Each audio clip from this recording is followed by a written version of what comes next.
ស្រីនាងអូនមកប្រាប់បងថាមកមកដោយស្វាជីវ៉ាជាស្រឡាញ់ហ៊ានភ្នាល់បងមិនឲ្យខ្លាចចាញ់ហ៊ានភ្នាល់បងមិនឲ្យខ្លាចចាញ់អូនសាកមកស្រឡាញ់ធានាថាកំឡុងបងក៏នៅមាននាងឡាសៃវៀនវាយបុកឲ្យមើលកំឡុងបងក៏នៅមាននាងឡាសៃវៀនវាយបុកឲ្យមើលអូនថាខ្លាចគោរត់ផ្អើលអូនថាខ្លាចគោរត់ផ្អើលបើបានមិនដើរបងធ្វើសង្សារ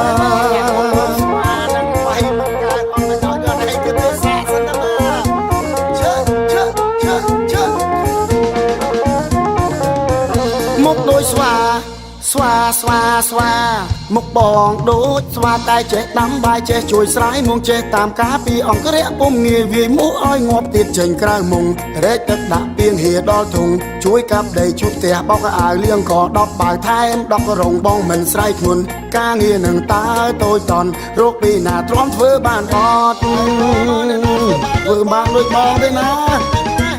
មុខបងដូចស្វាអូនឬបងថាជីវ៉ាជាស្រឡាញ់អត់អារម្មណ៍មុខបងជុំរិញព្រោះអីបងគ្មានគីឡូចូលញ៉ែអូនបែរដើរចេញមិនស្រឡាញ់ធ្វើឲ្យរូបបងអង្គុយកើតទុកឃើញមុខអូនពេលឌឺដងលែបខាយដាក់បងមុខបងដូចស្វាអូនឬបងថាជីវ៉ាជាស្រឡាញ់អត់អារម្មណ៍មុខបងជុំរិញព្រោះអីបងគ្មានគីឡូចូលញ៉ែអូនបែរដើរចេញមិនស្រឡាញ់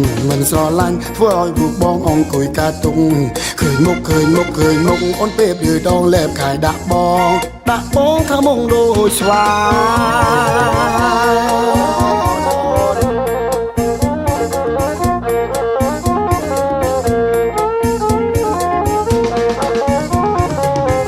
មុខដូចស្វា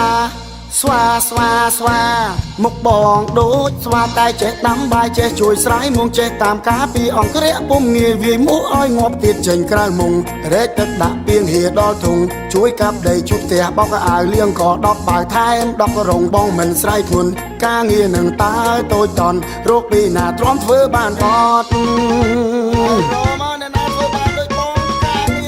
ស្រីនាងមកប្រាប់បងថាមកបងដោយស្វាជីវ៉ាជាស្រឡាញ់ស្រីនាងអូនមកប្រាប់បងថាមកបងដោយស្វាជីវ៉ាជាស្រឡាញ់